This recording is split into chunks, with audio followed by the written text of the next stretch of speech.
Hi guys, Afr0Blu3 here. Now you may be wondering where the third part of the Sonic special is. Well, I figured we'd take a break so that we don't both suffer from Sonic burnout. So this week we'll be looking at an indie game from the Xbox Live Marketplace, Kobold's Quest. Developed by Sucker Free Games, this is a platformer. Your role is to find a human baby to bring to your master so that he can, put bluntly, have the poor thing for supper.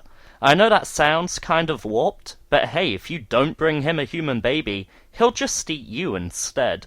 In order to accomplish this, you will need to avoid guards, crows, and the undead, break into a castle, grab the baby, and then hightail it back to the level's starting point. Because of this, the level design has the difficult task of giving you two distinct paths through the same areas, so as to not make the player feel as though they're backtracking. The game tries a few methods to achieve this, including giving you an underground escape route or forcing you to climb platforms as a guillotine constantly falls. When it works, you'll find yourself scarpering around the level like a madman, desperately clawing for the exit, and when it doesn't, well, at least you have a good idea of how much further you have to go. Par for the course with a platformer are hazards and obstacles. You'll have to contend with spike pits, moving platforms, and walls of fire. Thankfully, the controls are extremely responsive and you get a good degree of control over your Kobold, even whilst in mid-air. These challenges are also placed in a clever manner and contribute to something unique to Kobold's Quest: the pacing. Not only will you have to pause to think about which switch will open a door that may be blocking your path, and then how to get to that switch, but you'll also have to be careful of the numerous enemies I briefly mentioned earlier, who tend to follow specific routes. Timing is key, as you can only momentarily knock them down with an attack, but they can kill you in a single blow, and trust me, their range far outstretches your own. Couple anticipating their routes and movements with the fact that there are multiple paths through many of the levels, and suddenly you realise there's a small element of strategy at play. You can even make the undead and guard enemies fight each other to the death to clear your path. This is caused, in part, by your extreme vulnerability. As mentioned, you can be killed very easily by your opponents in this game, and it sometimes feels as though it's simply too late to react to them.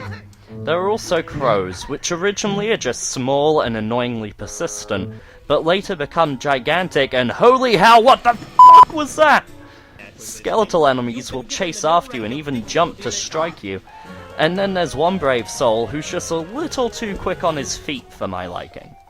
I'm going to be very forward about this. The game's difficulty curve is pretty steep. The castles do not take long to become rather intricate, with wizards who can teleport firing fireballs at you, and pillars trying to crush you from above. This will likely challenge most gamers, despite that the game is in equal amounts legitimately tough and, on occasion, horrendously cheap. These two skeletons right here are the bane of my life now. This is amplified in the multiplayer, as while you are working together to retrieve the baby, only the Kobold who is holding the baby upon returning to your master gets a point.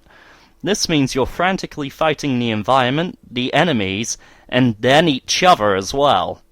It actually sounds quite fun.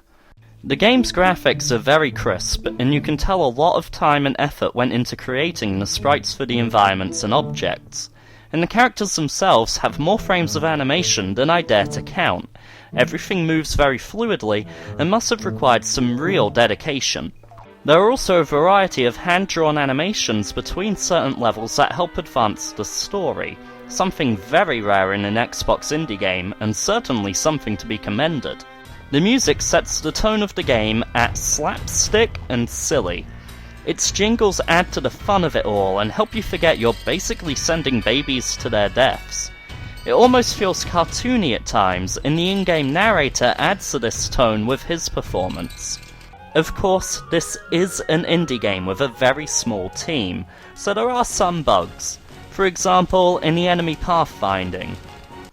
Two other issues that could be a big problem for you is that the game will not run unless you are connected to Xbox Live. And if you're playing in standard definition, the screen will look like this, making it near impossible to see upcoming foes or platforms. However, I have spoken with the game's creator, and they are working on a patch to fix all of these issues. All in all, I think we've got a very solid game here, though. This is one of few Xbox indie games that I really feel had time, effort, and just passion poured into it. And I think the indie games section of the Xbox Marketplace is something that doesn't get a whole lot of attention, and is also still in its infancy.